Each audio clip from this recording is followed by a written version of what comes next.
Va ora in onda il garage dell'Alfista, l'unica radiovisione dal cuore sportivo. Alla guida Antonino Danna.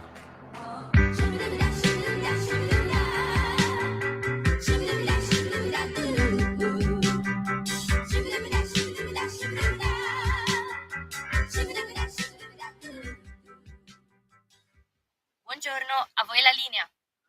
Grazie Natalia, buongiorno amiche e amici miei, ma non dall'avventura, siete sulle magiche onde di Radio Libertà, questo è il garage dell'Alfista, io sono Antonino Danna, questa è la puntata di sabato 7 marzo dell'anno del Signore 2026, cominciamo la nostra trasmissione, con noi abbiamo il nostro Alex Cereda e soprattutto è tornata lei, implacabile come sempre, l'immensa Giovanna Scaglione, buongiorno a entrambi.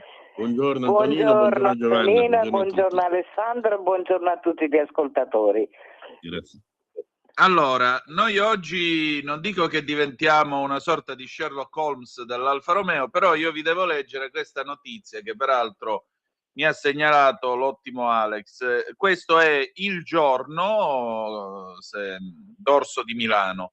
Il giallo della supercar da 30 milioni sparita nel nulla fu venduta a soli 10 euro a due francesi. La Procura di Milano indaga sulla vicenda dell'Alfa 33 stradale appartenuta a una famiglia bresciana costretta, tra virgolette, a cederla a una cifra ridicola dopo pesanti pressioni. Gli avvocati, subito dopo, l'auto è stata dichiarata radiata, offerta ricompensa. Sarebbe stata venduta a soli 10 euro, rendetevi conto, l'Alfa 33 stradale da 30 milioni. La supercar al centro di un'indagine della Procura di Milano. Emerge infatti dalle indagini difensive degli avvocati della famiglia di Brescia, erede del proprietario originario della fuoriserie, noto appassionato di auto da corsa. I tre legali, tra cui figurano due professionisti napoletani, gli avvocati Angelo e Sergio Pisani, sono stati incaricati proprio dagli eredi di far luce sulla scomparsa della rarissima fuoriserie, autentico gioiello del motorismo mondiale, che secondo quanto viene riferito si è trovata al centro della vicenda dopo la morte del proprietario. Secondo quanto finora ricostruito dagli avvocati, per mesi gli eredi avrebbero subito un clima pesantissimo, culminato nella firma di una mediazione seguita da un arbitrato. L'esito è stato clamoroso. La cessione della vettura, ripeto, da 30 milioni di euro, 60 miliardi di lire, a due cittadini francesi per la cifra simbolica di 10 euro. Ora io questo lo dico a chi? Lo dico alla figlia di Franco Scaglione, che è l'uomo che ha disegnato questa macchina. Tra l'altro è stata annunciata nei giorni scorsi una ricompensa da 100.000 euro per chiunque sia in grado di fornire elementi utili a consentire ai precedenti proprietari di rientrare in possesso della storica e rara 33 stradale. Prego. Effettivamente una cosa che mi ha colpito in modo particolare quando me ne ha parlato Alessandro, perché sono rimasta basita. Com'è possibile vendere una 33 del valore dai 25 ai 30 milioni di euro per un valore di 10 euro? Cioè, queste pressioni da cosa sono state dovute? È una cosa decisamente molto atipica, perché chi vuole comprare una macchina d'epoca di qualunque valore, ma più si va in su, logicamente chi la compra ha delle disponibilità grosse. Ora, che arrivino addirittura a fare pressioni talmente forti da dover vendere una macchina di quel valore per 10 euro, io incomincio a pensare che insomma ci possa essere, qui lo dico e qui lo nego, nonostante alla radio sia anche pericoloso dire una cosa del genere, che ci sta ascoltando l'Italia, quindi un po' di malavita dietro a questa situazione. Ora che però sia una cosa che viene dalla Francia, fa venire il dubbio che magari questa famiglia proprietaria della 33 avesse delle conoscenze con personaggi, secondo me, un po' dubbi. Magari loro non ne erano al corrente, però evidentemente i proprietari della 33, che poi si sono visti arrivare addosso questo macigno, cioè me la dai per 10 euro, se no chissà cosa succede, si sono trovati davanti a una situazione veramente molto critica. E secondo me, se questo problema viene dalla Francia, c'è una conoscenza, adesso proprio faccio Sherlock Holmes, una conoscenza che poi si è rivelata un qualcosa di molto diverso da quello che poteva essere una conoscenza, uno stato di fiducia reciproco, perché che qualcuno possa arrivare a fare una pressione del genere sia tartassato in questo modo mi sembra molto strano, e forse io posso immaginare qual è la famiglia che era proprietaria della 33, perché mi avete parlato di una famiglia di Brescia. Posso immaginare chi potrebbe essere, però mi lascia veramente basita, ovvero sia una macchina di quel valore che per l'estorco, perché è un'estorsione bella e buona, per un valore di 10 euro, io non so se esiste un al di là, e se mio padre ha potuto così sapere questa cosa, rimane ancora più basito di me, e soprattutto siccome una delle mie creazioni a cui sono più affezionata è finita in un giro così strano. Non lo so, sinceramente la trovo una situazione molto difficile. Ora io credo che gli avvocati dei primi proprietari sapranno dipanare questa matassa in modo che questa macchina possa rientrare in Italia. Ora non so come è gestita, perché di questo non me ne intendo assolutamente, il fatto che quando una macchina viene comprata poi va all'estero, viene radiata dalla cosa italiana. Ma una macchina acquistata a un prezzo così ridicolo può essere inserita nel, chiamiamolo, il francese, a parte che magari a loro non gli importa niente quanto l'hai pagata. Non lo so, proprio mi sono ritrovata ad ascoltare Alessandro che mi raccontava appunto questo fatto e sono rimasta proprio stranita. Sarebbe interessante sapere il pensiero di chi in questo momento sta ascoltando. Magari qualcuno può avere un'idea che può farci capire quale potrebbe essere il motivo, il perché. Secondo me è decisamente un fatto che naviga in una come si può dire, situazione non troppo chiara dal punto di vista legale. Cioè chi ha ripreso, ci sono delle indagini in corso, quindi aspettiamo, ecco, appunto, con in queste tempi brevi, indagini speriamo che arrivino a capire, perché riuscire a estorcere, perché secondo me è un'estorsione, però prendetelo sempre tutto con le pinze, perché io non sono né un legale né un giudice, quindi, ma comunque per me è un'estorsione, perché vengo lì, ti minaccio addirittura, o mi dai la macchina o se no sono cavoli tuoi. Non è solo estorsione, ma si arriva anche alle minacce, cose del genere. E per avere la macchina a 10 euro,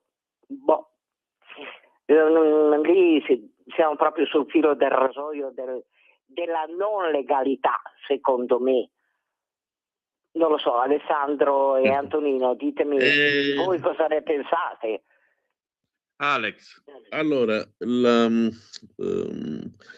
dicevo, ci stanno delle indagini in corso, quindi quello che sappiamo è un surrogato di alcune notizie date solo per via carta, quindi per giornale, su internet. Credo che noi siamo i primi a darla per via radiofonica e con il caricamento anche televisivo sul satellite.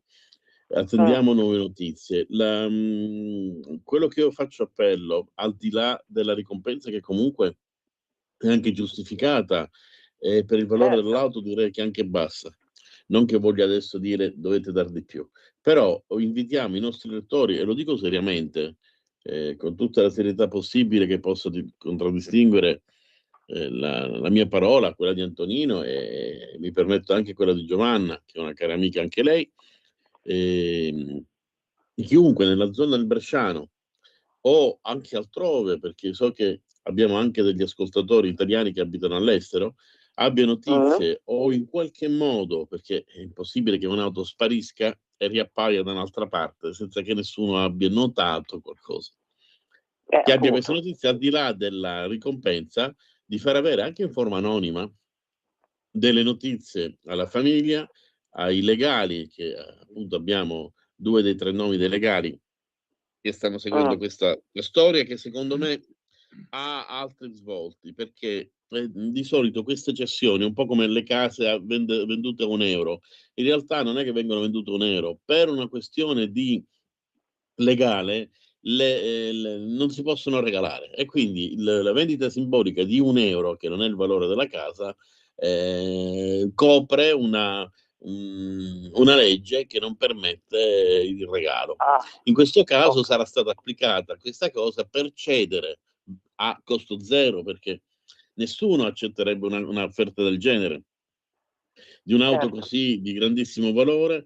Dobbiamo scoprire se queste pressioni sono state, ovviamente mettiamo la parola dubbio in testa ai nostri non so, parola dubbio, perché non sappiamo, è a tutela della famiglia e anche a tutela di questa azienda che avrebbe, perché è stata formata un'azienda, una semplice azienda da 2 persone, una piccola micro società che ha gestito lo spostamento. Si dice anche da un'altra fonte, mi dicono che, perché ho parlato con alcune persone, spero di avere notizie più interessanti da quel di Brescia e dalla Lombardia in generale, che lo spostamento dell'auto, eccetera, sia avvenuto in un momento in cui in realtà non si era concluso nulla. Cioè l'auto sia sparita poco prima di questo tipo di accordo, ed ecco perché la famiglia ha cercato in questa maniera di agire. C'è anche un legale, l'ex legale della famiglia, che pare, ripeto col dubbio, implicato in questa situazione, è chi teneva l'auto in rimessa. Questa è una notizia che credo i giornali non hanno dato. Praticamente la persona avrebbe fatto o da ponte o in qualche modo, dopo la morte del proprietario, avrebbe aiutato, agevolato queste persone che ovviamente, pur di accaparrarsi di un'auto da quel valore, avranno in qualche modo agito a loro modo. Ripeto, essendo in radio, non avendo notizie certe, e come dice la legge, tanto più forti sono le accuse, quanto maggiori devono essere le prove scusse e provate. Noi prove non abbiamo, stiamo chiacchierando al bar tra 3 amici per quello che si sa. Un'altra notizia che io attendo a breve, e spero di darvi notizie prossimamente, è se l'auto in questione fosse quella targata a Roma, perché chi è appassionato dell'Alfa Romeo lo sa benissimo, di Susanna Raganelli, se l'auto fosse quella, perché il proprietario, che io sappia, che io ricordi, che viveva tra la Svizzera e la Lombardia d'Italia, il proprietario è una persona che comunque gravitava tra la Svizzera e l'Italia, e potrebbe essere anche lui il proprietario o quell'auto, a meno che si tratta di una 33 sparita di cui non si sapeva traccia, perché di non tutte si è riuscita a ricostruire, e Giovanna me l'ha confermato più volte, tranne Certo. una è andata distrutta, le altre dove siano esattamente, tra cui una o due in Giappone. In Giappone ce n'è una. Una c'è in Giappone, di avere ulteriori notizie. L'offerta di 100.000 euro, che non è poco, fa capire la necessità impellente. Sarebbe utile, perché insomma 100.000 euro. 100.000 euro, al di là del denaro, che comunque sempre è una qualcosa. notizia, è sempre qualcosa, però io sono convinto che, come in tanti eventi, c'è sempre un testimone silente. Testimone silente è quello che ha visto, ma ha bisogno di un input. Io per anni, perché appassionato anche un po' di criminologia, mio nonno Alessandro amava queste cose, anche perché lavorava in questo settore, e mi sono seguito tanti casi. C'è Certo. sempre il testimone silente, cioè quello che ha visto, non sa nulla e attende un input per poter raccontare, o in forma anonima o non, quello che ha visto, ed è il test chiave. Poi speriamo che questa situazione, Giovanna, ci sia qualcuno che riesca, se non a recuperarla, almeno a sapere cosa è successo, anche perché è al di là del valore, un pezzo di storia automobilistica, perché dopo la Ferrari GTO da 50 e passa milioni di euro, l'auto più richiesta è proprio l'Alfa 33 stradale. Certo. Quindi un gioiello del genere non può sparire così, anche perché come riapparirà? Andrà in una collezione privata?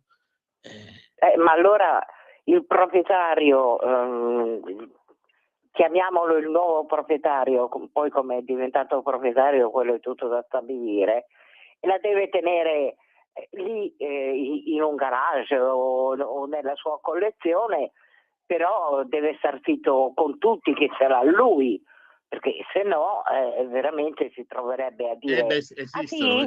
Da chi l'ha comprata? Allora deve star zitto, perché non Certo. può dire l'ho comprata da Tizio per poco. No, sono cose che... Ci sono anche collezionisti che hanno delle macchine di grandissimo valore, però non le fanno vedere a nessuno. Giovanna, succede con i violini, è un settore che io conosco bene. Si è scoperto dopo tanti anni che famosi violini, compreso Stradivari, Trafugati, erano in collezioni private. Ovviamente un violino del genere non potrebbe essere suonato in pubblico, perché chissà, magari qualcuno possa anche riconoscerlo, rimane chiuso in una teca per il godimento di 1, 2, 3 persone che se lo guardano. Tolgono via, rubano perché fanno un reato. Poi, a meno che dietro questa notizia non ci sia una vendita normale, diciamo così, legale, però ha del comico, ha dell'assurdo, è un giallo, ecco. L'ingegner Scaglione non avrebbe mai immaginato che l'auto sua, una delle auto più belle che ha disegnato, sia finita in un giallo, veramente, da libro, da film. È vero, assolutamente vero. Però se la famiglia originaria come proprietaria si è rivolta addirittura a 3 avvocati, chiaramente c'è qualcosa di non pulito, di non... Sicuramente, però attendiamo notizie. Io, erede del proprietario, ricevo in eredità una macchina del genere, cosa faccio? Me la vendo al prezzo di mercato. Però se arriva qualcuno e mi minaccia, perché mi minaccia? Qual è il motivo?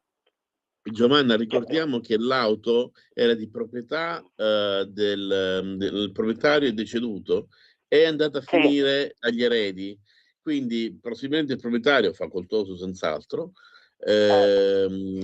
non voleva venderla, è stata ceduta, o comunque con la collaborazione di qualcuno lì, chi teneva l'auto, perché un'auto senza un permesso non può sparire così, quindi chi teneva in un garage, perché in altre notizie si dice che comunque ci sia stata una sorta, tra virgolette, di collaborazione con chi teneva in custodia l'auto e con un legale che in precedenza aveva Ti ha difeso. mosso un po' le acque per farla sparire sta macchina. È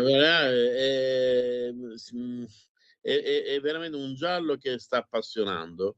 Noi del garage dell'Alfista faremo il massimo per darvi delle notizie delle prossime settimane.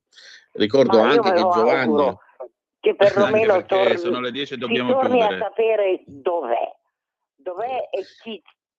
e chi ne ha la proprietà attuale. dell'auto. Allora salutiamo i Perché? nostri amici, vi ricordo che Giovanna sarà, anche se non in maniera continuativa, la ritroveremo anche nelle prossime puntate, visto che il pubblico ha chiesto Certamente. di lei con volontà e con piacere, e speriamo di darvi delle notizie più concrete, più certe su questa Alfa 33 che adesso pare sia in Francia. Ma chissà che qualche amico francese possa darci anche qualche notizia in privato. Ok, io vi Grazie a ringrazio tutti. perché io sono sempre felicissima di parlare con voi, perché mi date la possibilità di ricordare il mio babbo, e mi fa tanto piacere che anche chi ascolta gli sia gradita il fatto che io possa partecipare quando è possibile, e soprattutto un grazie immenso a voi che siete così carini nei miei Molto confronti. volentieri, direi. Pronto? Grazie a voi. Adesso, Grazie. adesso sigla e Arrivederci, Centro Ronchi. Alla arrivederci, prossima. grazie. Grazie. Avete ascoltato il garage